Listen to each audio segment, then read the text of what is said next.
What's up, Those Boys fans? This is episode 27. My name is Zach. Yes, hi, I'm Nathan. And we are those boys who started a podcast about religious trauma. We have quite the history with growing up in the Northern California Calvary Chapel Christian Church. Mm-hmm. And we're coming out clean. Coming out as clean as we can come out, that's for sure. But we're damn sure not coming out swinging. No. We're just coming out talking. More like jujitsu. Indeed. You know, it's like as the punches come in, I shall take the punch with me and then roll with you to the ground and we'll take a nap together. Nice. Yeah. Because I'd rather sleep with you than beat you. That sounds weird, but you know what I mean. It does sound a little strange, but it's okay. I forgive you for being strange. Thanks for being here, everybody. And Zachary, it's very good to see you. Thank you. It's good to see you too. I know that setting up the cast with you before we get started is always fun. And I guess I'm feeling a little bit, I am very present right now, but I am a little more edgy, but not in a bad way, in a good way. But some things are catching me off guard, as in like, I started to feel a little stressed setting up with you. I don't know. How are you feeling? Oh, I'm feeling pretty stressed. It's a stressful, I don't know, life's been a little more hectic and busy, and getting in the right mindset every Sunday is a little tough. But yeah, it's invasive. I love talking with you. It's like, I actually look forward to it. I do. Because it's like, oh, this is exciting. Like every Sunday night, it's like, nope, it's cast hour. And like Megan's getting used to it. And but at the same time, it's like, oh no, yeah, we get to cast and like set up and do something like creative. But I don't want to talk about anything. Yeah, there's some Sundays that are, and we're just not difficult. Interviewing anybody. And I know we don't have to keep saying, like, I think it's your cord's hooked to the back of your chair there. The whole point of this is to like be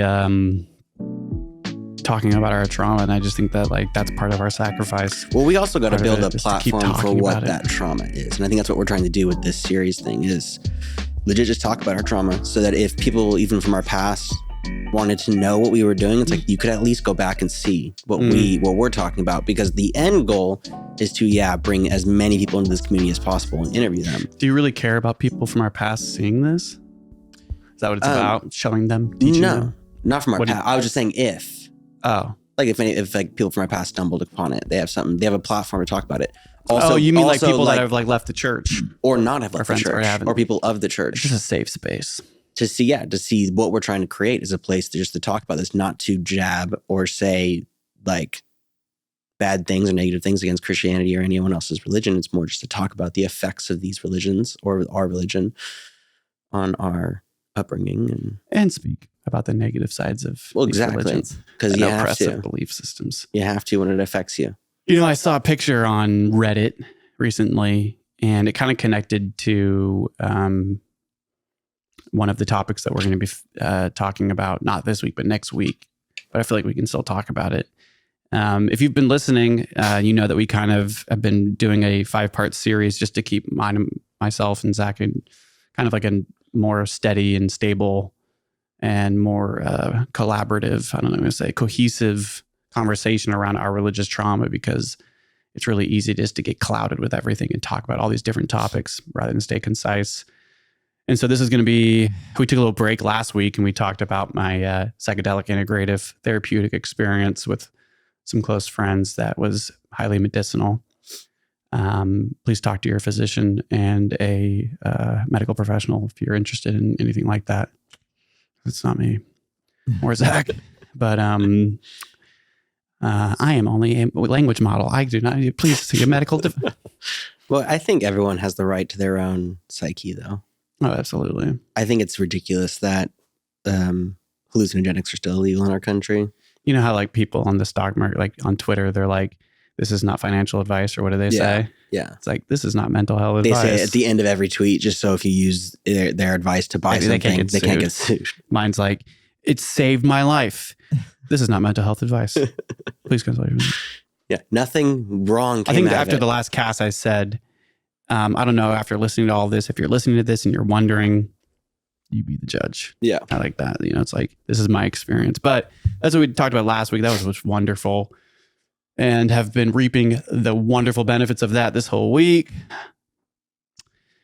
So But the first we talked about, number one, we were talking about, I can't remember what order it was, but it was prayer, worship, rapture. Now, this week, out of 4 out of 5. Yeah. Let me hear it. Give me a little drum roll, Zachary. Faster. I guess you're the guitar. I love making you do the drum roll, though.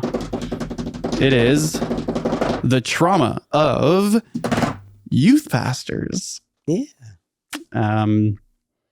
Which is an interesting topic because when you're one of us, if you're one of those boys, which those boys is, I know boy is like a gendered type term, but honestly, this is a non-gendered version boy.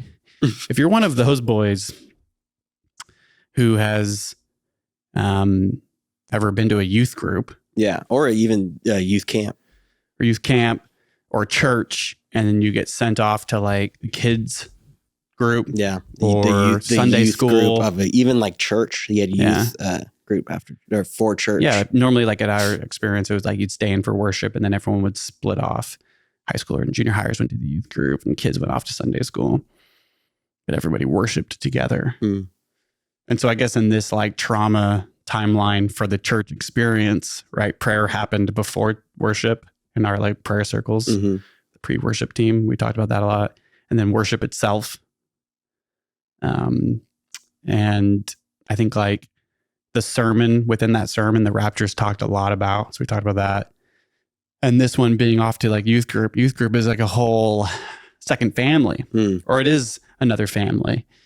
And sometimes could even feel like a second father. Yeah, I mean, that's true. I think that's like a lot of most people's experience is like, whether it's, I mean, you could compare, maybe you'd want to compare a baseball coach or a football coach or a soccer coach, any type of coach to like a, youth pastor. You would hope like a youth pastor is really It's very similar. Healthy, it's very similar. Just like a coach would be. And the difference is that like for soccer, it's like, it's all about like training and helping somebody, like focusing somebody's Athleticism. energy. Yeah, athleticism. Whereas like a youth pastor is like focusing somebody's oppressive thinking. Yeah. In a very manipulative and seductive and best friend way. Yeah. Hey, buddy. Yeah. Hey, buddy, I'm younger than the pastor. I'm the cool kid. Yeah. What are you really doing behind the curtain? Yeah. You can tell me. Yeah. You can tell me anything.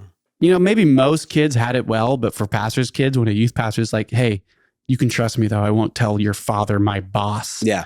It took me, I never learned the lesson. I learned that. I told them everything. I learned that lesson when I was about 17. Yeah. Somewhere in there. Almost like right when you're an adult, you're like, yeah. Well, right. I don't think I could trust you with what I tell you anymore, sir. No, right. When you're like, I'm not coming here anymore. Yeah. Like, of course. I think I'm done with this whole youth group thing, which means you've been telling my dad everything I told you. Yeah. I mean, that was a lot of my experience. Was I was very close with youth pastors and going to so many camps, but yeah. So that's what we're talking about today, and I think we just got to jump into it because the game that we're playing is a little bit longer and is another 2.0 second rendition of this game we've played, but it's a fun one. And we know if you're listening to the cast, once again, thank you for being here. Yes, indeed. But it might be harder to listen to the game. And we would imagine only our strongest fans stay for the game. Yeah. And we're also here for you. So it's also way more entertaining if you're watching us play. Yeah. I think it's more entertaining if you're watching us in general because we have gorgeous faces. Ooh, yeah. Honestly, yeah, I think I have been attracted to myself. Oh boy. But in a very healthy way. Okay. Ego shot, no ego. I look in the mirror and I'm like, oh my God, Nathan, is that you? Wow. Have a great day. You're so fucking hot. Yeah. Give it to him, dude. Yeah. And then I'm like, bless, bless, bless, bless, bless, bless, bless, bless, bless, bless, bless, bless, bless, bless, bless. Yeah. Oh, is that a reflection of myself? Thank you, thank you, thank you, thank you, thank you, thank you, thank you, thank you, thank you, thank you, thank you, thank you. Love it. We're back. That's called two brothers having an ADHD fun moment. Oh, because also we're beautiful. Should watch the cast. We're beautiful. Should watch the cast. Come put your eyes on my face so you can hear me teach you trauma. Trauma. We once were rappers. Zach's still a rapper. Hit it, Zach. Yeah, I'm still a rapper. I'm still a rapper. I trapper. And him and the flapper. Dude, every time you try to get me to like do rap on here, you always give me a beat that's like really tough. Yeah. And it's like, dude, no, this is we're dancing. The whole point is to give you something you can't do, so that it's just like, and they flubbered. Yeah. They fumbled on out of that one. Yeah. But I also don't think of myself as any form of freestyle. I hate freestyling. Anytime anyone's like, yeah, you're white. Like, it's freestyle. It's like, dude, no. That's not my sport. I'm a songwriter. There's like Logic can freestyle and Eminem can freestyle. Most white rappers are like, there's actually a lot of write my amazing freestyles. But also like Little Dicky, he's a white rapper and he's an amazing freestyler. I mean, yeah, there's a lot of great rappers out there. Yeah. I mean, I'm just not a freestyler. I mean, I do believe that there is a calling to this. And if you can freestyle rap, you know you can. You know you can. You know you can. You know you can do it. Like, I'm really good at percussion. I don't have to show you again right now. Let's get back to it. Let's get back to it. Lead the way, Zachary. I'm going to let you kind of spearhead this. I think I do have a lot of trauma around this one. Well, so I know I do. The church was thriving when you were in the youth group, and the youth group was. What do you mean by that? Our father's church. From your experience. Our father's church had a flourishing youth group of like 17, 20 kids, and you guys were all very tight, and you all had great friendships, and the youth like camps were really big, and you had a youth pastor that was the cool ex-basketball player.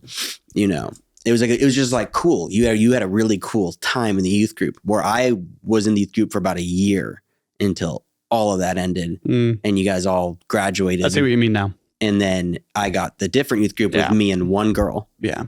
And that was it for about 2.5, 3 years. And so I'd go to like youth group, and it would be me, a girl, and the youth pastor. Oh yeah, I remember all this now. And so it was a really weird time for me to be in youth group, because the only time I'd get youth experiences is when we'd go to like gleanings for the hungry or certain youth. So this camps. time period you're talking about for as pastors' kids, our youth group, like you remember it, like it was a pretty poppin' youth group then for the time, just like for when you were kids that would go to a youth group and check it out. Yeah. It was like it felt really fun. Yeah. And then when you were in it, it's like a lot of us grew up and were in the youth group, and a lot of the younger siblings. Well, it's just by the time I was of age to be in the cool youth group, that's when you like a year later were breaking out of the youth group. Yeah. And Natalie met Justin, and I was breaking out of the youth group and the house. You know, everything changed then. And then I was still the young, like 15-year-old forced to go to youth group till about almost 18. And it was forced because I didn't want to be there, but we had two different, we went through two different youth pastors, and, you were there for two different youth pastors. Yeah, but it's a different trauma for those youth pastors than you. And it's so extreme that I want to approach it more on just like, you can bounce off me. And I'll throw some questions at you to get you to talk. Because I already know it's like, when I think of trauma, I'm like, you had huge relationships with a very specific youth pastor through very young times of your life. Whereas I was always just kind of like the young kid that was looked over for a good period. It's interesting too, like whenever we do this, there's just like a timeline. Like I was 2.5 years older than you. So growing up in the same family with the same church, like I was put in positions that you watched 2 years earlier. Mm-hmm. And then like, as you moved in those positions change, I guess, you know, like, and so you watched. And so like, I'm sure you see me as having like, or like assuming like, yeah, I knew Nathan. Like, I'm just like imagining the way you saw me back then with this person and these youth pastors, and like knowing how. Well, you were the cool drummer kid, how dude. Deep I was and how close I was with these people. Yeah. And, especially one in particular, which I think you need to talk about. But something I just thought of, because I was just trying to write down some of the trauma I have, and maybe you can just bounce off it. But I did have this moment of where I feel really privileged that the trauma I have coming out of Calvary Chapel Christianity with youth pastors is mental and not physical. Because I feel like it's a very common tale to have physical trauma from someone of a religious power stance. And you mean like sexual abuse? Yeah, like I'm really happy I wasn't sexually abused. I don't know. I mean, I feel like as we talk to more and more people throughout the years on this podcast, maybe we'll learn about some stuff. I personally, that's why I said I feel very privileged that I wasn't. Yeah. Yeah. It's a privilege that I wasn't sexually abused in religion, not religion. I just wasn't. And so I'm very thankful for that. And if you were to ask me that question, I'd be like, I didn't come here today to talk about sexual abuse in the church. I don't know. I have to think about it. I mean, I could pick out some form of sexual mental training. I know what you mean. I don't agree with, but I mean, like, I just no one ever fondled me. No, I know, and I think what you're saying is just like talking with Chantel, who once again, our graphic designer, isn't in studio this week, but we'll be back next week. You know, she has a big connection to this community just through friends. Yeah, just like seeing it online, and when people come out publicly about experiences, it is really heartbreaking and very angering and triggering to see the amount of sexual. Like it's so important. I think it's so beautiful when people come out public, but like you don't ever have to come out public for anything. But when people do, it's like there's a lot of stories out there that you can find online from sexual abuse in the church, something about oppressive leadership and male oppressive leadership. But go for it. Well, and that's my next point was youth pastors were always males. Yeah, I don't think I ever. Well, it's women were like the children's group. Well, it's against the law of the Bible to have a male or a female pastor. Yeah, at least the Bible of all types. Against the at least the non-denominational Calvary Chapel way, which has a very like non-strict approach to being a pastor, which means like each individual church chooses. Like that pastor is kind of the leader for that church. It's not like there's an overlord. What I mean is government body of the church watching all the pastors. It is like a government body, though. You have like the pastor CEO, like we always talk about, but that's and then for the each youth church. Pastor. Most religions, like Catholic Church, have like the Catholic. Like you have to abide by the rules, and if you don't, you get fired. Yeah, you know. And there's like people above you that are like falling. There's like a code that goes hundreds and hundreds of years. Like Calvary Chapel is like a break off in a cool way of a Christian break off. That's like they don't keep, like there's no like. If you will, strong historical like, I don't know, I'm trying, if you get what I'm saying, but that like this whole women can't be pastors is such a specific thing. It's a specific, I mean, like there is that across the board. We are speaking specifically though to our trauma. Right. Yeah. And it was, I mean, I have countless times in my life where that made me uncomfortable that only men can be the pastor. I'm like, why? There was a church that me, mom, and dad would go and lead worship for. I know that church. And that was a woman pastor. I know. And I remember different religion. No, it's Christianity. Oh, it's a different branch of Christianity though. But that's my point. Yeah. But I'm talking about our trauma here. Christianity is crazy, bro. Yeah, it's wild. Religion's crazy, bro. It is. But we're not talking about religion right now. We're talking about a completely different thing. Yeah. Religion's safe. Religion's good. This ain't, we're talking, the fear you're talking about, like how weird and uncomfortable, like there's no female leadership. Yeah. Ever. Yeah. In this church. Well, and the way it's explained is women submit to your husbands. And then also husbands, you submit to your wives. No, you put those women on a pedestal and worship them. You worship them over backwards. But if you make some mistakes and some crazy rules, they have to follow. Okay, I think we're getting sidetracked here, dude. Let's stay on topic. That male domination. So you're talking about how there's not many female youth. There's like no female pastors at all. So that's weird. Yeah, it is weird, and it made me feel weird even at a young age. Yeah, I mean it's very obvious. For sure, man. But let's bring you into it a little bit. So you were really strong in the youth group since you were like 12. I want to say like 12 to like 16. But like late 15, right at 16 is when everything changed. Yeah, that's sweet 15. Yeah. And we had a pretty influential youth pastor at the time that was the youth pastor for like 6 years, I want to say, at Dad's church. And you had a very tight relationship with this man. Yeah. What was that like having a youth pastor that influential at like such a young age? Well, this is going to shock you. But it was amazing. Yeah. I mean, there was like a lot, and Dad provided a lot. I think that like when it comes to the ages of like 10, 11, 12, like Evan's age, like 11, he's like 11 and a half to 12 right now. And you can just, when you just hanging out with him, you can just see like, yeah, it's just like the drastic change, but it's so beautiful, but it's like, whoa, you've always been this. It's just been like, you haven't known it. Now that you know yourself more, you're learning yourself more. It's like, I can see when he's starting to have self-doubt. I can see when he's starting to have insecurities. I can start like, before that, he's just not like, he's still such a strong and like sweet kid, but he has like, you know, like when did that self-doubt start to kick in for me? That self-awareness that like, what does it all really mean? Was right around like the time that like I had not only, you know, like that youth pastor you're talking about was like a positive male role model in my life. But but that's me filtering out everything that has to do with Christian dogma or the Calvary Chapel dogma. And so I felt like when it came to just having having a mentor in life is so nice. So I have a therapist now, you know, and like he feels like a mentor. But growing up, I always had a mentor. I always had somebody I could go to that wasn't dad, that wasn't a friend, that felt like they cared about me. You know, they actually hang out with me more than dad does. Mm-hmm. I know dad loves me, but this person really cares. But in the back of my mind, are they just taking me out to lunch right now because dad's their boss, or do they really care about me? You know, and I'd ask him, are you only taking me out to lunch right now because it's your job? And he's like, well, and he would explain to me like, I take out all of the guys in the youth group, and he wouldn't take the girls out. His wife would take the girls out to lunch. No, I know. And, but like that made me feel safe. But that made me feel safer. You know, it's so sweet. You know, where would he take us? We'd go out to McDonald's. Who doesn't love McDonald's?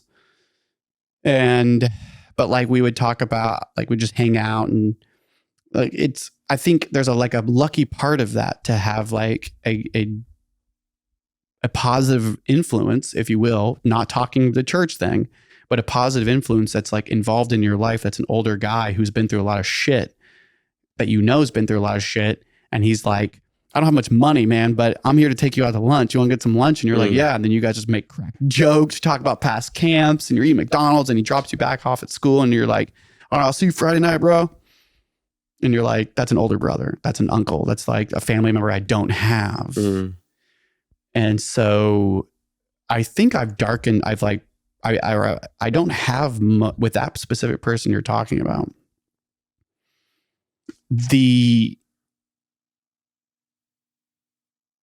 It's really hard when I was thinking about this today or in like this last week.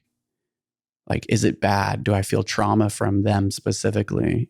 And I think that what is most shocking to me is somebody that was so involved in my life, like a father is, that was intertwined in the church, outside of the church.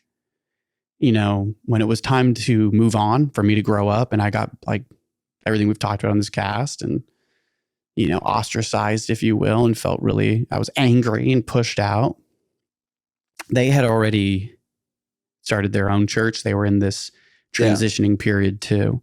And everyone transitions. Everyone, you know, it's hard to like run a business, and people want to start their own. And so he was starting his own church around the same time that I was walking away, like had already walked out of the church. And whenever I would see them in life, like whenever I would talk about going to mom and dad's church throughout my 20s, just to support them, feeling, you know, shameful if I didn't, you know, whenever I would see him, it was like seeing my older brother. It didn't feel traumatic. You know, this was a man who was married, who had kids, who was just wonderful role model. Yeah. When I think of like, what's it mean to be a good father? He was. What does it mean to be a good friend? He was.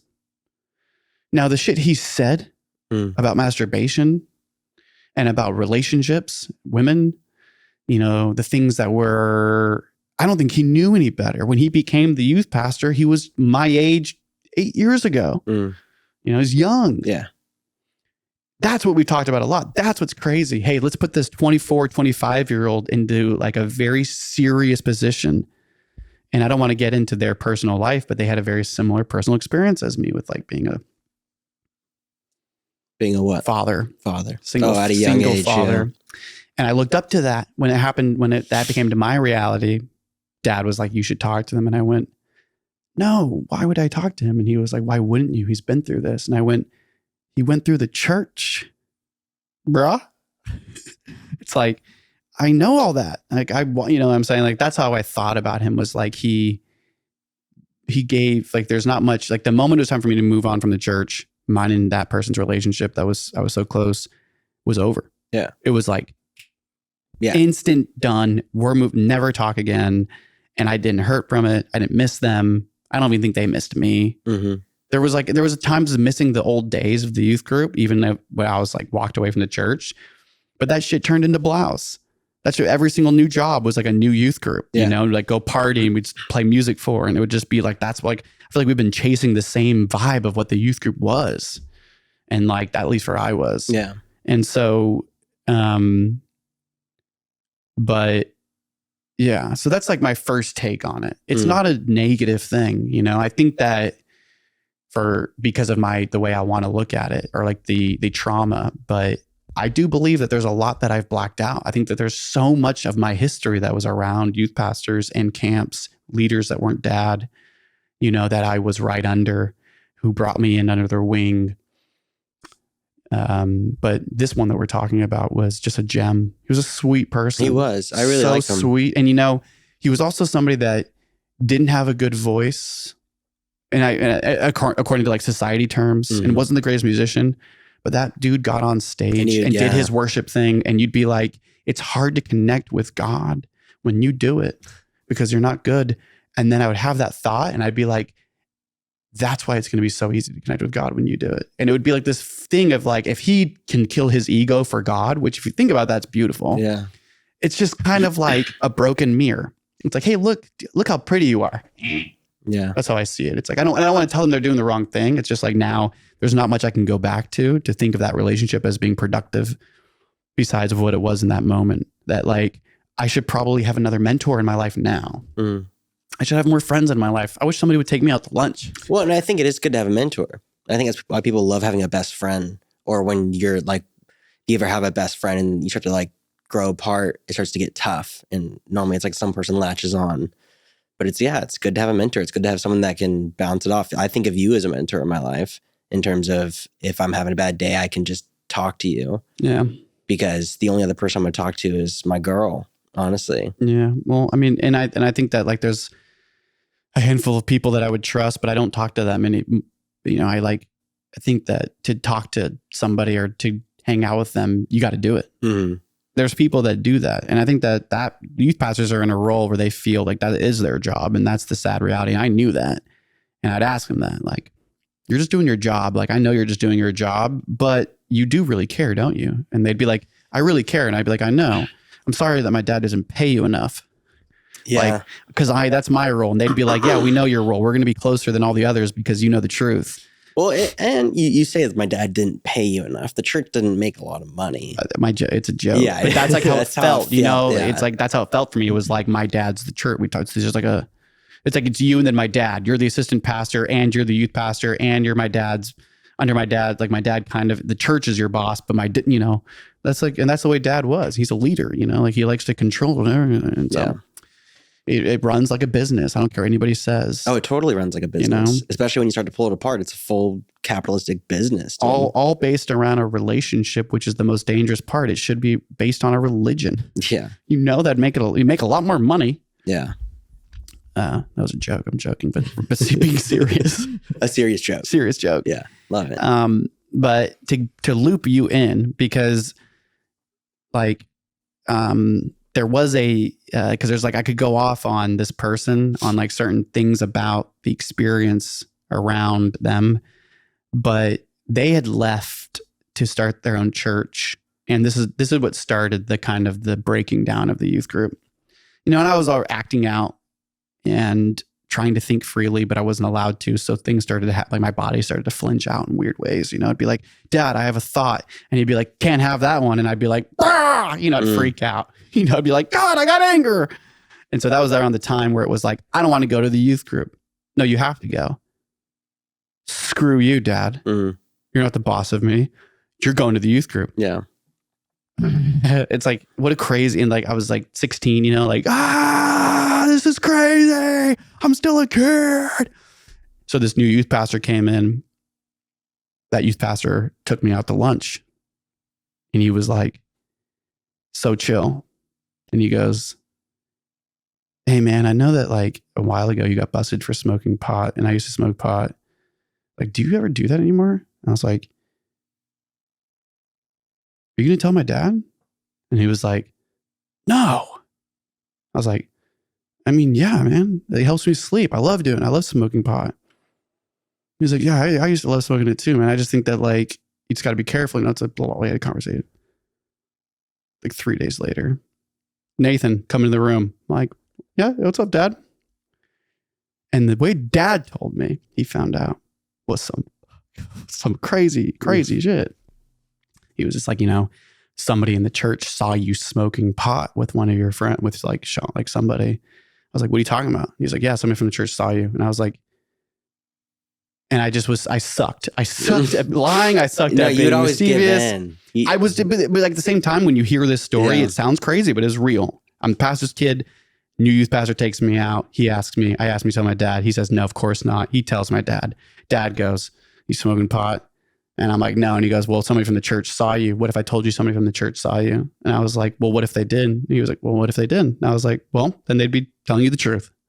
And he'd be like, okay, well, you're grounded. I'd be like, who told you? And he'd be like, no, I'm not going to tell you. Right? Yeah. So very quickly, when that 16 to 17 time, all those outbursts, all that anger, all that crazy feelings I started to have, like all the relationships that were that person before, the older brother, the other dad, the like person that was like, whether they were, you know, I was young, I was like, you know, I like, there was just more trust. There was like a different type of, he was a different person, right? He was a really good father. He was a good husband. He was like loyal and trusting. Character really matters. You know, if you believe in some wacky shit, but you are a good human being and you're full of love, and that's what you do every day because that's what you you feel needs to be, like, there's nothing great. That's wonderful. I benefited from that. But this other youth pastor, like, not judging them, but just my experience was immediately like, damn, yo, that one's shady and I'm already pissed off at the church, so we're done. Yeah. And so he was the youth pastor that was like, fuck you, fuck you, fuck you, fuck you, fuck you, fuck you. We're done, dude. I'm out. Peace out. Was that the button? Leave it. Don't need it. So I have like a lot of trauma with him based on just those last couple months in the youth group. Like, he screwed me. Yeah. I was just like, dude, what a bad look. And then I'd heard he got fired, right? Like, he actually had to like step down. And that was around your time. 3 or 4 years later, yeah. Oh, yeah. And that was when Welcome Zachary. And they didn't Zachary. step down. And him and Dad got in an argument or something about something. And who knows? The drama in the church just goes forever. And we're not here to talk about drama. We're just here to talk about the trauma. Yeah. No drama. Only no drama, just trauma on Those Boys cast. Yeah. And with that one in particular, that's the one I have the most trauma with. But I am missing this chunk of time where after this, Natalie and her husband started to run the youth group. Yeah. And it was so fun. You mean like right when they got married, our sister right when they got married, her ex-husband. And they were I remember after living with them for a long time, and way later in life, I asked them a lot of questions about that time in life, and come to find they were just partying and having a great time and just trying to be a good influence on these kids. No, I know they were, yeah. And I just thank them so much for that, because that's what, like, being a kid in that time period and having to go to youth group, you really just need a healthy influence to just like be a healthy influence on you. It's like if that's the environment you're forced into, right? It's like when it feels like it's almost like this dogmatic ideas are thrown upon you 24/7. That's all it is. And then you go to church and more and more and more, and then you go here and more and more and more, and then youth group should be at least that time where you don't have to. You know what I mean? Yeah. And it felt like that for me a lot. Yeah, it's like, but my experience with, like, that's what you had with our sister and her ex-husband. Yeah,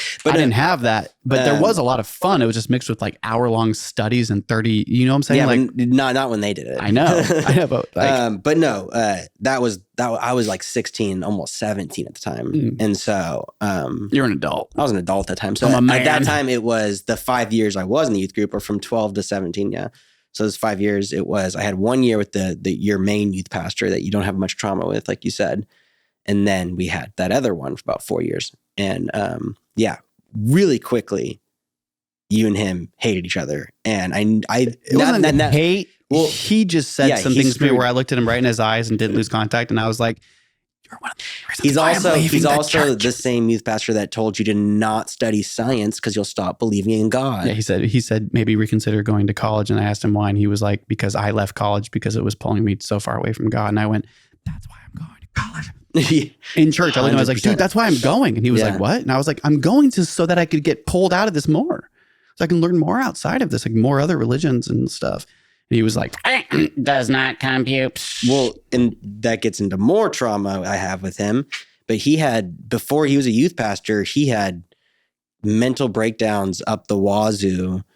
And then like took all his clothes off and like, I guess. What? While he was a youth pastor? No, this is what saved him. Is he was a drug addict, crazy young kid in the church, raised in the church too.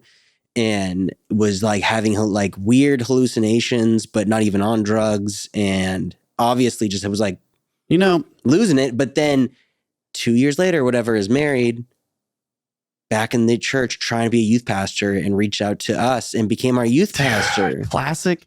Like, oh, when did you become the youth pastor? Well, I just got out of prison about a couple of weeks ago. And they gave me another chance. Yeah. It's like, it's a job, and I get to take care of kids. Your dad's a really nice man. And I think he sees the truth in me. He's giving me another chance to teach the 12 and 13-year-olds. And his 12 and 13-year-olds. Okay. Yeah, but not trying to call out that situation. Just more, he was a wild man, and he had some wild opinions. Which we all are, and I think that's what's like, without trying to judge. When you're a 13-year-old boy, and you think this cool surfer-looking dude from Los Angeles. That's what I always thought of him as. I don't think he actually was from Los Angeles, but be careful though, not to like try to point out these people too much. Nah, who cares, dude? Out of okay, rather. There's so many youth pastors that look exactly like this guy. This is California. Yeah. Open your Bibles to John chapter 6. But he was super influential to me for a few years. I thought of him as a very cool guy, and I looked up to him quite a bit. And I don't think of it really as traumatic. It's more of just like, man, you annoy me now. Like when I think about it, because it's like you were like 25, 26. Was he that young? If he was like 30, like my age right now. But still, to be that person feeding such really terrible ideas to children on how they're supposed to think, what they're not supposed to do, how they're supposed to behave around women, and what you're supposed to be as a man. And it's like, dude, you had it so backwards. I really hope you don't anymore. That's on my first thought is, I hope you're still not doing this. Yeah. Because you're really confused if you are. I mean, maybe they've gotten, but I think you nailed, like what you said was really important there, is it's like, should anybody be like that's why I like a mentor is a special person, like especially when like a parent like trusts their kids with, these older men, which are like only 10 years older than their kids, 12 years older than their kids. And they're like, go listen to them talk for an hour, go out to lunch with them. Our experience is uniquely different because it's like we were with these people a lot. So your relationship with the youth pastor is because you're a pastor's kid, right? So your relationship with him was like, that was your father. Well, and the youth group fell apart, and it went from like 15 kids to 3 or 2, and I was one of them, and I was forced to be there. And he was trying to get more kids in the youth group, so he'd always have a couple kids with him. That's like, where'd you get these kids, dude? Yeah, they go, well, this kid's from this church. This kid's from this church. They're hanging out with us today. And he just was always like he loved playing like games, and so he'd always like play soccer or something. And I was young and loved being active, and so it was just kind of like the cool, active youth pastor that I got along with really well at the time. When in reality, I had no other mentors in my life. It was like 13 to 15. It was a weird period of my life where I had no influence from you, no influence from Natalie, and really no outside friends. In school, I was an independent study because I wasn't really able to stay in school. And so it was like, I went through freshman year of high school, and then I dropped out and did independent study until junior year. So I had like a whole period of a year where it was no other influence besides my skateboard and my youth pastor. It's wild. Yeah. And he was that guy. And so it's still, like you said, I don't really feel traumatized by him. Well, I think that like the conversation can be shifted then to talk about more of how all of what we've been talking about, our trauma, has been like the way I like to think, like everything, all of this is around this idea of like, so if you need heart surgery, you have to go and like, you have to take a vessel. This is what happens when you need heart surgery. You have to take a vessel out of your leg to rewire the clots in your heart. So it's like a whole rewiring to get blood just to feed the same heart muscle tissue. It's felt like coming out of the church to getting to where we are today has felt like I had heart surgery and I then had to like constantly go back for surgeries or what have you and like relearn how to like not only like think, but like the way my body reacts to things. And I think the trauma around these youth pastors is just the influence they had on our lives was so serious and so impactful that the ways we respond, it's not a blame game. It's we learn from these mentors. And when you're like my son's age and younger, which is that's what we looked up to these men. And also like the counselors that were underneath the youth pastors, right? So the dudes that were in the like the youth group that were just a little bit older, you know, like I looked up to them like older brothers. They could do no wrong. Yeah. So when I have unraveled that childhood oppressive, all of that these guys, even the youth pastor I was talking about prior, it's a good man.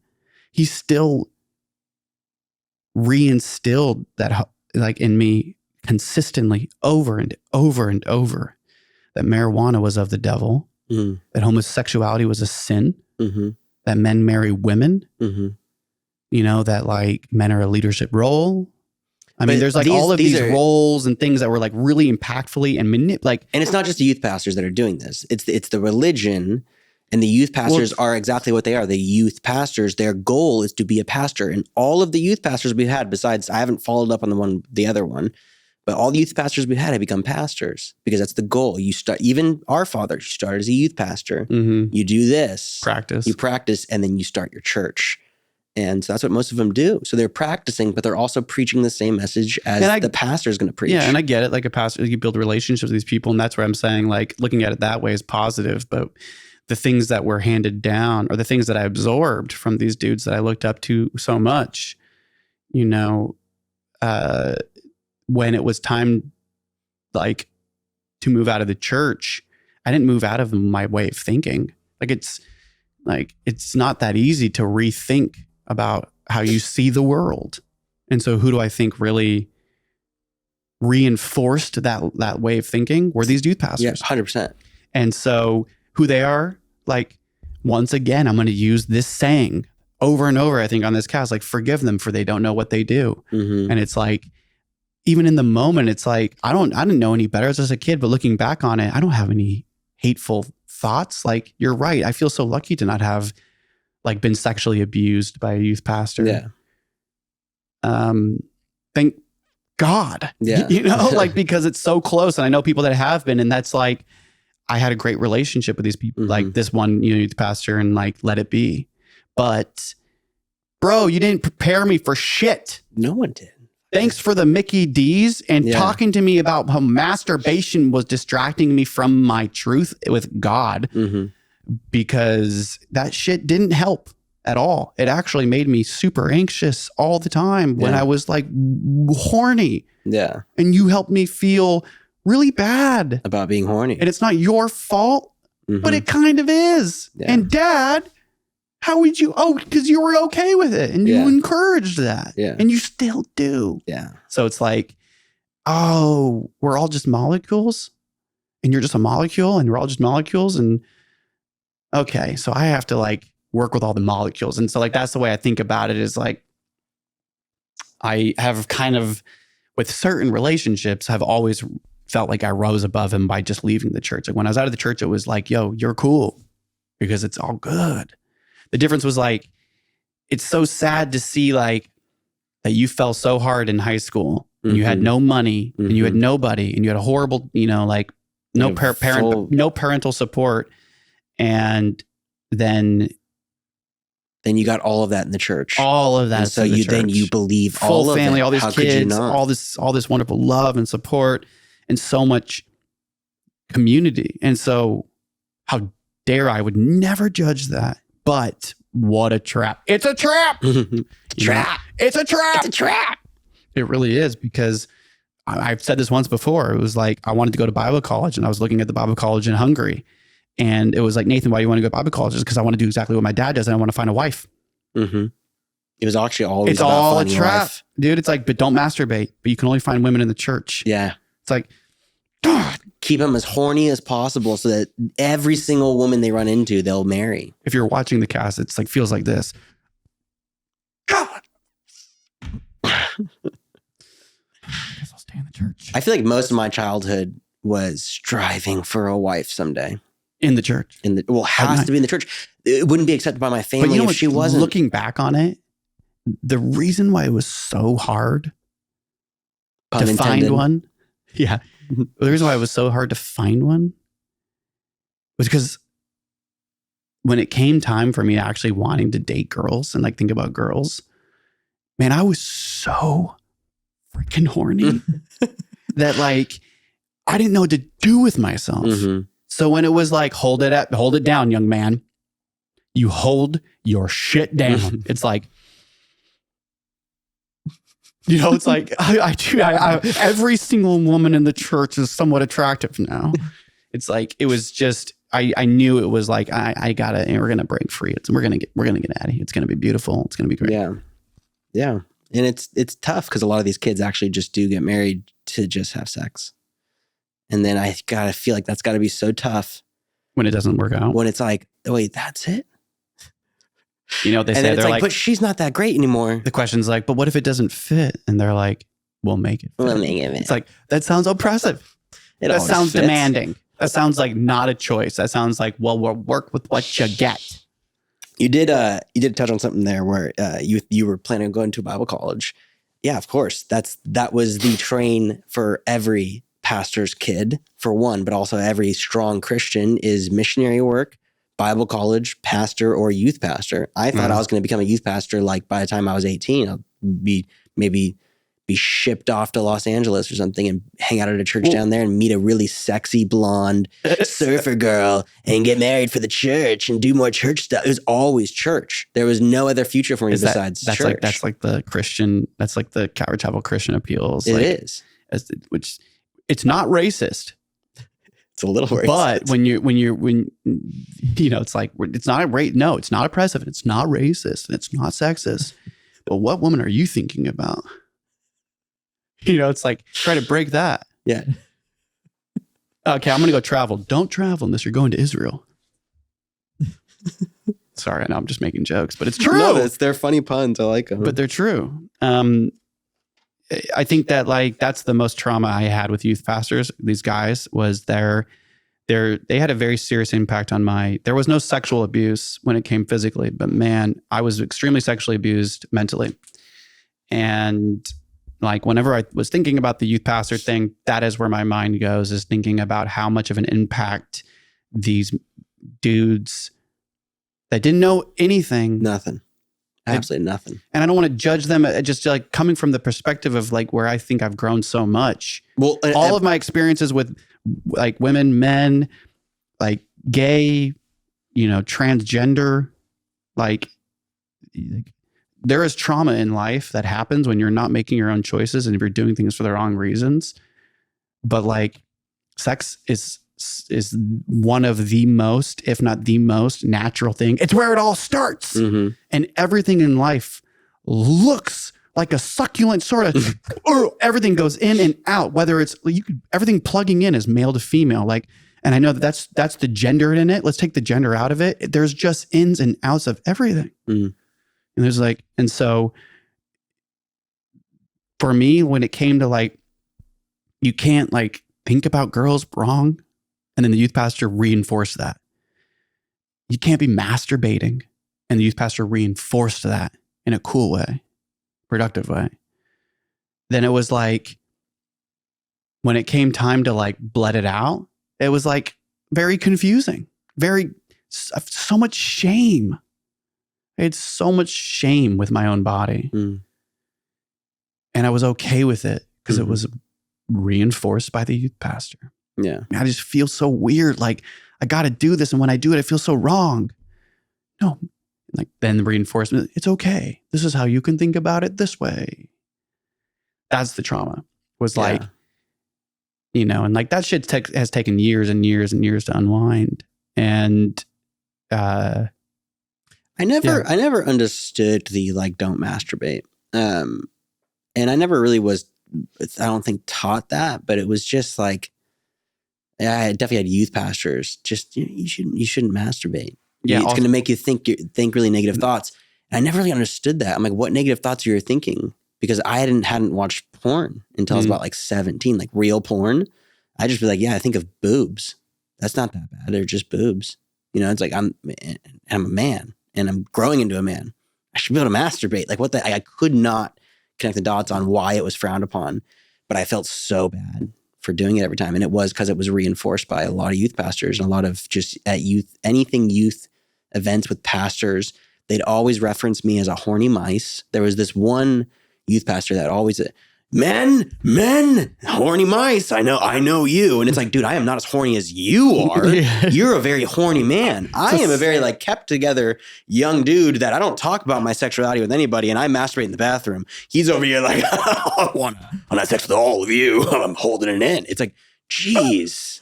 Yeah, hormones raging. Yeah, exactly. That's why they're youth pastors.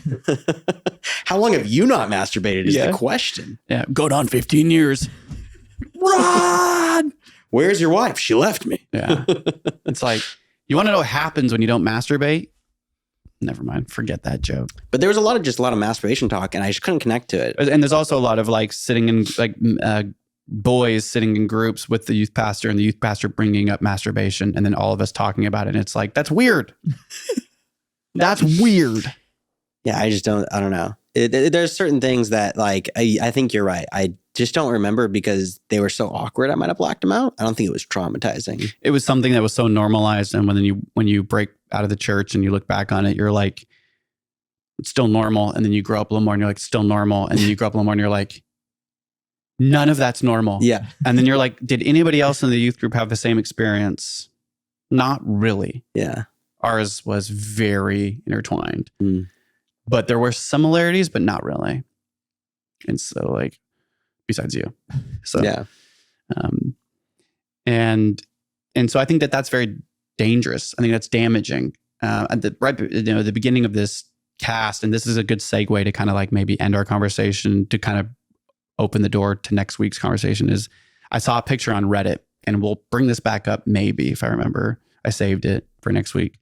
But it was a picture of like some sort of university church somewhere in the South. And the caption just said, evangelical fanatics have been praying in this church for over 2 weeks. And it was just a picture of all these kids.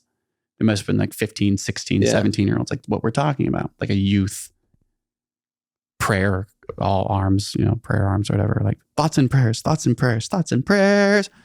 And they're like really going for it. And the picture was nuts.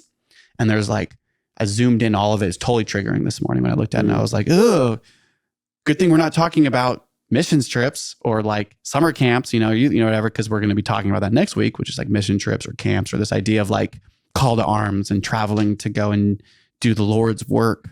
Well, I think if we're going to talk about camps, we should talk about camps. If we're talking about mission trips, we're talking about mission trips. Both have trauma in different ways. And we haven't talked about camps yet. Yeah. So maybe we can do that next week. We could do camps. I have stuff to talk about for both. Yeah. I can do camps or mission trips. And like, I didn't think I was going to have anything to say about youth pastors, but after I think about it, it's like, no, all of it's pretty traumatizing. Once again, those boys here in the studio are surprised to find why, it makes sense why it's tiring to do this cast because we know if we just start talking, now we probably open a can and we look inside and we're like, we're learning. It does feel like that. And I just made the short today on when we talked about how like this is a therapy experiment that we're doing. And it's really a therapy experiment. Yeah. And I really hope that like we have gotten messages and some people have watched have grown up and healed, some haven't. But we've heard from you that our conversation about our trauma is not only inviting, but also like helps. And so that's the real goal. No Jesus complex here, but that makes us really happy to know that like our vulnerability, which I love being this. As much as it's tiring and I get frustrated. And then all of this week is now thinking about youth pastors and being like, well, I didn't talk about this. Yeah. And it's like, well, maybe episode 125 will, it's like there's so much time and conversations we're going to have with other people that I think we just get to keep learning and creating this space. Yeah. But just to kind of loop back, that picture was like triggering because what I thought was like, oh, it's a war. Because it's me and Zach are just two, and there's so many. Oh, wow. And every single year that I've been trying to heal, and it's taken me 12 fucking years to heal. Mm-hmm. Every year there's 2 weeks of like kids praying like crazy evangelical fanatics. And that was the first thought that hit me, was just this ego, like war, and I immediately dropped that. And I just felt fear, and I just felt pain, and I just felt like sad. And I was like, of course this is going on. This is why we're talking about this. This is why we're creating. This is why there's so much hate from people, is because there are like zealots out there, for the Lord, that are just like kids who don't know any better. And we're talking about the trauma being like, and I'm like seeing that. I'm like, dude, they don't even know any better. And they're in there for 2 weeks. Like, but that's, I mean, you weren't that at 16. I think you were breaking out. I still was in that at 16. That's like where I'm like, I so could be that kid. We should, you know how like people stand outside of the drag Christmas party. Yeah. We should stand outside of that prayer and like hit the drum, like, stop your prayers. Oh my God, that'd be so invasive. Exactly. That's the joke. Bong, bong, bong, bong, bong, bong. Stop praying. Hey guys, stop praying. Come eat the good We're food. those boys. But it's just tough when it's kids, dude. And I get idiotic adults doing stupid stuff that's like, you think that, okay, cool, good for you. You've made that choice. A 16-year-old raised in it since birth is not making any choices for themselves. No, not yet. They are still just reflecting their parents, their youth pastors, their church. Yeah. None of it is real. Then when they break free, they have to learn how to make choices on their own. And that takes however much time. And then once they get to learn how to make their own choices, there's normally a whole entire like smorgasbord of unhealthy decisions and healthy decisions to balance out the two before it's learned by that project. Those are projections, right? Like, and so that's why I consider it to be heart surgery mixed with tons of little surgeries and scrapes and bruises. It's a never-ending healing process. And I think like the more you look into your past, the more that it creates space for real healing. But life is joy and suffering. So sometimes when you look into the past as a pastor's kid, or like what we've been through, there is a lot that I've blacked out. Mm. And so when I see these kids, like maybe a few of them break free out of the church over the next year, like how much are they blacking out right now? Because it's traumatic to be going through that and then breaking free. It's like if you stay in it, it's not traumatic. But if you break free, what you're experiencing right now is going to be real trauma, and you're going to have some nightmares about that. Come on the cast, we'll talk about it. Yeah. That's what I was, it's like, there's just like, I think that's what we're doing is all we can do, man. And anything more, I don't think would do us any good in terms of like, I start to just feel violent. I just get triggered, man. I get triggered. Yeah. I get more triggered now, but not like I get way more triggered now feeling like we have a duty to keep doing this podcast because look what's going on out there. We do. But I feel like that's where I want to like, just this week, man, you called me or I called you, just so happened to be at a good time. And you came up with a whole new mental awareness on your life and you couldn't help it. But I was like, hey man, I called you and you went, I need to tell you something. And you just talked for like 10 minutes about this whole new mental thing you figured out with mom and dad when I called you the other day. Oh, when we were talking about mom and dad. Yeah. Okay. Yeah. And I don't think it was figured out. I think I was just verbalizing it. Yeah. I mean, I think you were talking about it with Alex, but like, where was I going with that? I have no idea. I was saying something, I think just about how like, and you're 30. Yeah. And you're learning like that it takes a lot of work to learn like what it really means to be going to these prayer things and then to like try to think for yourself outside of the church. Well, I just don't think people really understand what it means to be raised in the church from birth. Or some people don't. I mean, that's why we're trying to I'm thinking about this. It. There's this gentleman that posted or commented on one of our posts recently, and he was like disagreeing with when you left the church. The worship team. Yeah, left the worship team. You shouldn't have been there anyway if you don't believe in God. Like, why would you be there? And it's like, dude, you probably chose this. Of course. Yeah. Of course, it makes sense to you.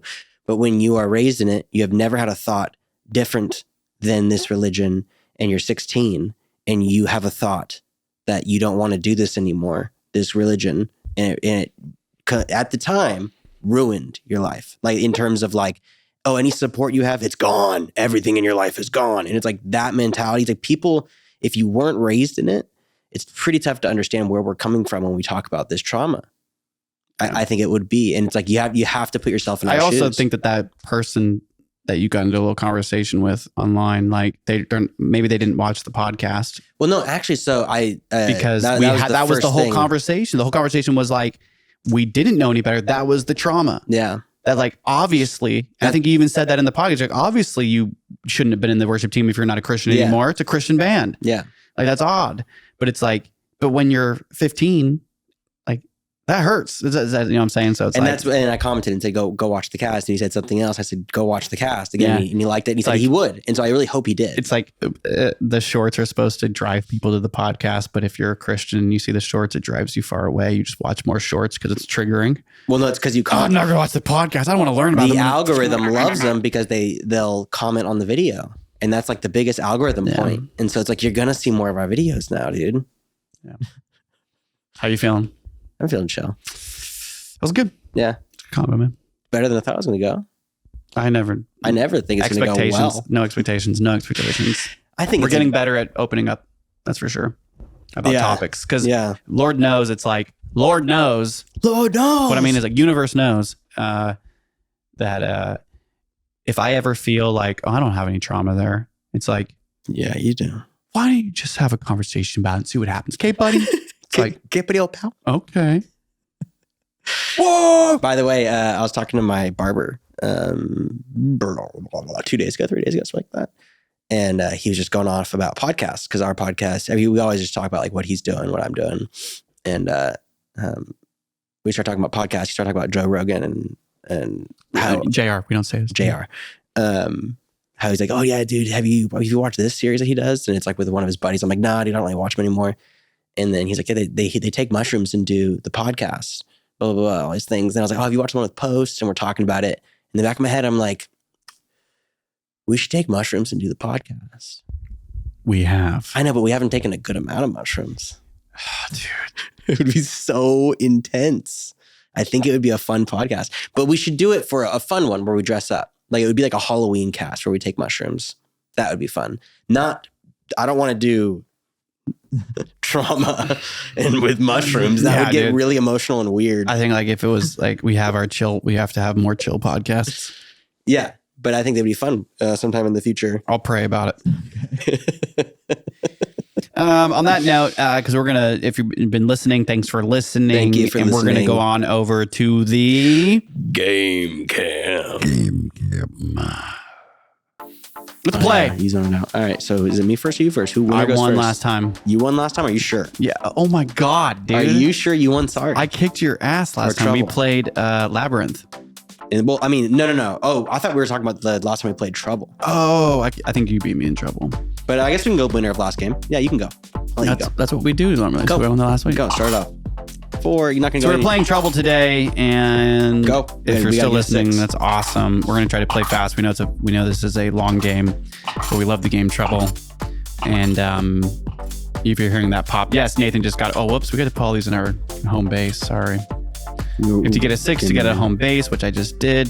In the start, I'm red, it's yellow. I get a 3, 1, 3, 4. No, it's right. Oh, I got a 6. I'm out. 2 out. 6. I have not gotten that yet. 1, 2, 3, 4, 5. It never looks good for one player for the first. No, not at all. 1, 2, 3, 4. Minutes. Oh, you want that too? Shake it, baby, shake it. 1, 2, 3, 4. I'm coming for you. 1, 2, 3, 4. I'm coming in hard. I need that 6. I need that 6. Oh, you got it. Got a 6, baby. So if I get a 3 or 4, you're done. I'll kill you if you get a 3. Oh, wow. That's not good for me. You got a 5. 2, 3, 4, 5. You better hope I don't get a 1. Ooh, you 1, 2, 3, 4, 5, 6. I just got a 6, but I was blocking my home base, so therefore I couldn't go. Couldn't go. 3. I got a 3. I got to move on. 1, 2, 3. I'm coming for your ass, boy. 6. Ooh, coming for you. Tied game right now. 3. 1, 2, 3. 1, 2, 3. Oh, you son of a bitch! I just got out and then Nate got a 3 and kicked me out. 4. Move it. 1, 2, 3, 4. 2. 1, 2. 1, 2, 3, 4. We know I'm gonna get 6. No, you're not gonna get 6. I'm on Nate's home base. Oh my god, dude! I knew it. I hate this game. See you later. You're in trouble, baby. So, Nate has fully wiped me all my pieces back to my side. You're he has 3 out now. He's a cheater. Let's go. Oh snap! You're on my ass. I just got 1 out, and I'm gonna. The 1 creep up on his booty. You're gonna get me. It's okay. I accept it. 1, 2, 3, 4. It's impossible. I just snatched one of Nate boys out. It's impossible. You know. That's the part of the game. No. Get that 1. Get that 1. Get that 1. Dude. Get that 1. Get that 1. I'm coming for you.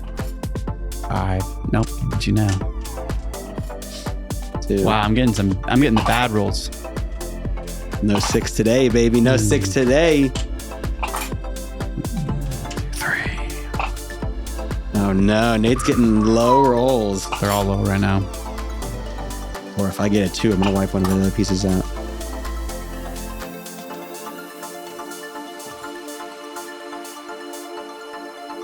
5. 1, 2, 3, 4. You're almost in base though. You almost got the first points. Oh my gosh, these 1s suck, dude. 1, 2, 3, 4. I was back in base. Point number 1 goes to Zachary. Finally a 6. That's so lame. Dang. Another 6. Nate's just getting all the 6s. 6 in base, safe. Yes. 1. No. 6. Zach got another 2. 6. 3. 3. 1, Wow. 2, 3, 4, 5. That's a big lead. I don't know if I can catch you there. 6. Nate has all his pieces out. Come and get me. 1, 2, 3, 4. I'm coming for you, baby. Coming in hot. Sure. Wait, 1. wait. Coming in hot, he said. 1, 2, 3. Coming in hot, baby. Look at this. That's pretty hot. Right on your tail hot, baby. Yeah, if you had to get a 1, I think you're 1 for you, so you're not going to get that 1. You don't know that. You don't know that.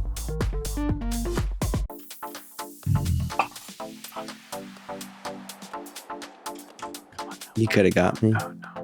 You could have got me. I just want to show you that. I took my hands off. Wow, I didn't even see that, bro. 1, 2, 3, 4, 5. I really didn't even see that. That sucks. Just gonna do this. Oh no, that's mine. You almost hit it again. You know what happens if you roll out of turn? You have to lay on the ground for 10 seconds. Don't do it. I know. What do you have to say? Nothing. You just have to count to 10 with your face hitting the pavement. I don't want to do it in here. Duh. You got a 3. I know, but I don't think you're gonna get 1. 1, 2. Oh, sandwich board. Schmorzenborg. 1. Yes.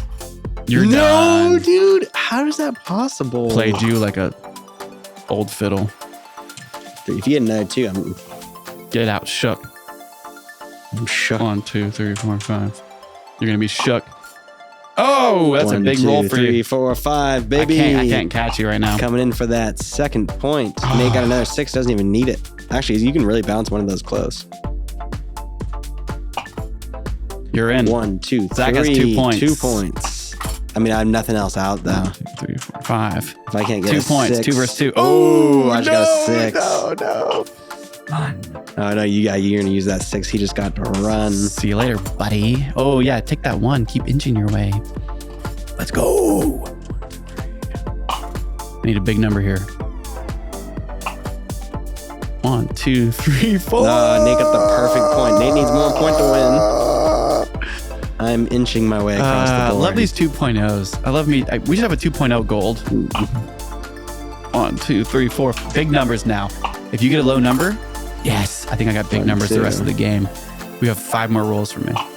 Big numbers. Oh no, Nate's getting all the big numbers. Oh no. 6. Oh, I just got the 6 and kicked Nate out of the board, baby. Coming in hot, dude. You know what they say is you might be in trouble. 6, baby. Nate just got a 6, got back out. 1, 2, 3, 4. Nate got 4.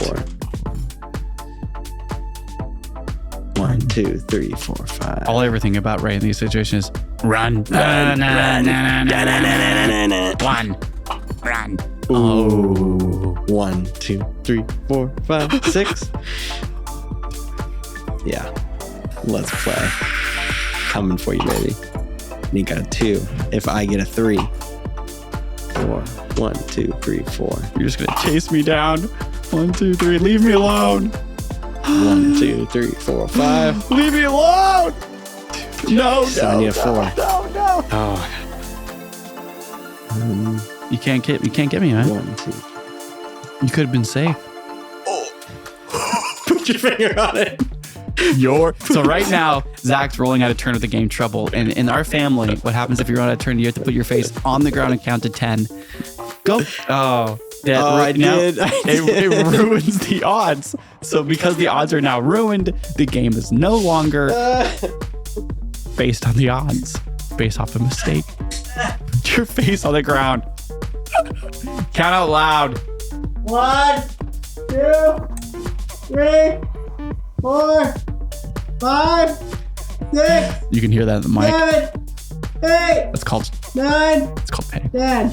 Congratulations. I'm so proud of you. Thank you for following the rules. Just sit back up. I know that looked like it hurt. Snap, dude. I had to get the mic down there for you. I was like breaching it like.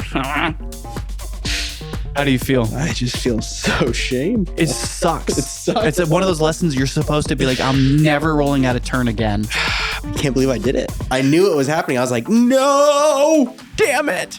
Not on the cast. So now it's my turn. And odds are not in your favor. You know what? I would have gotten that low number. Now I'm going to get the high You're numbers. a 6 now. It sucks for you because probably would have won. I know.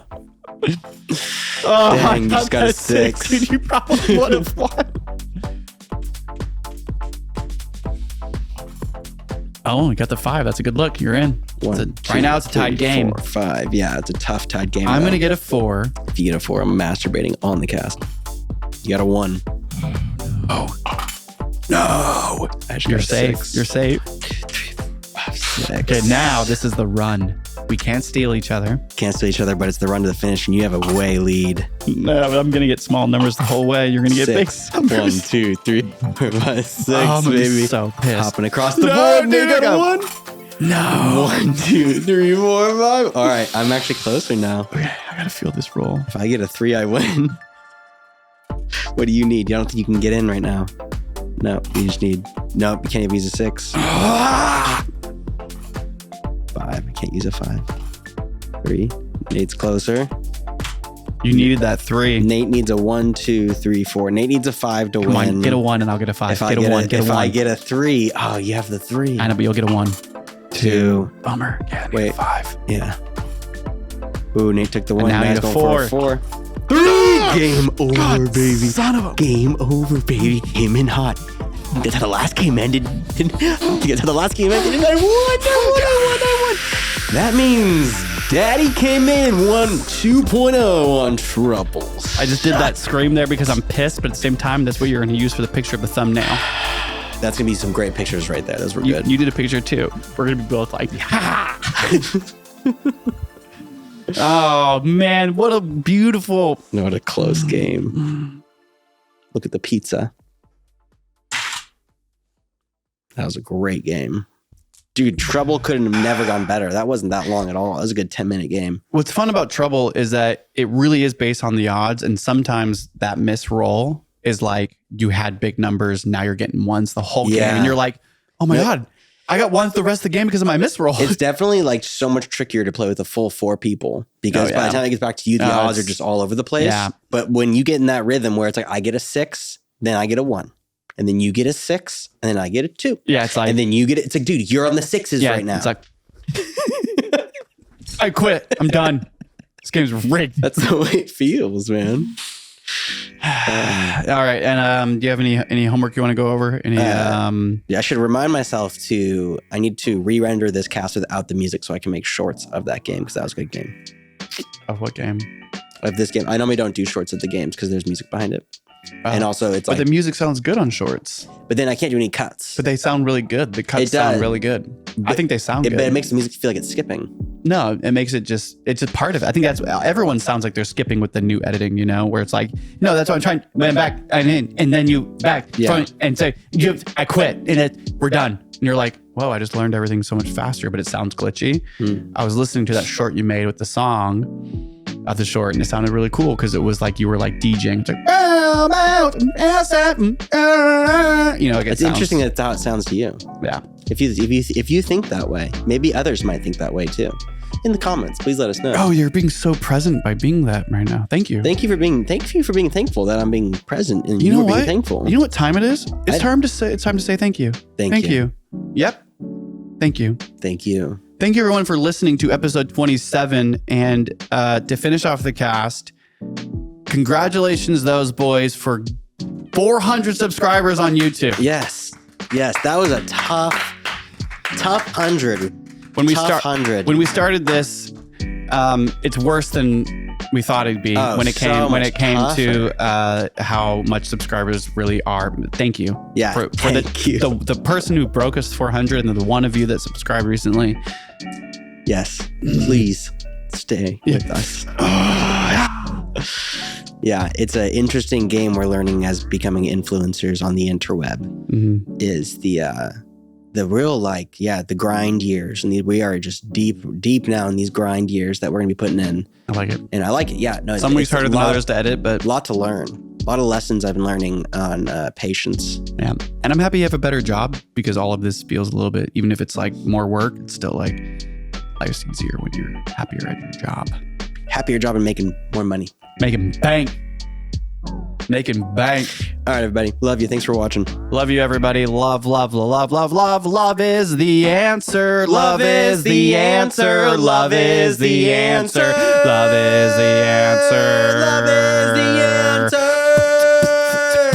Love is the answer. Even with a cancer, even with a flat, with a pat, with a prancer. She got nothing on her booty. I got something. She's got snooty. Even with a better, with a pat, with a flat. Hit her with a better, with a better, with a bet. I go far, she goes with me. Hit her with a, put her with a powder, with a pee. Ooh, ooh. Sugar muffin, ooh, ooh. I'm just going to be, you know what? We're faded out by now because my plan is we're going to have the jazz music in the background, but then I'm going to cut it out and we're going to fade out that song. Okay. So it's going to be like, bam, bam, bam, bam,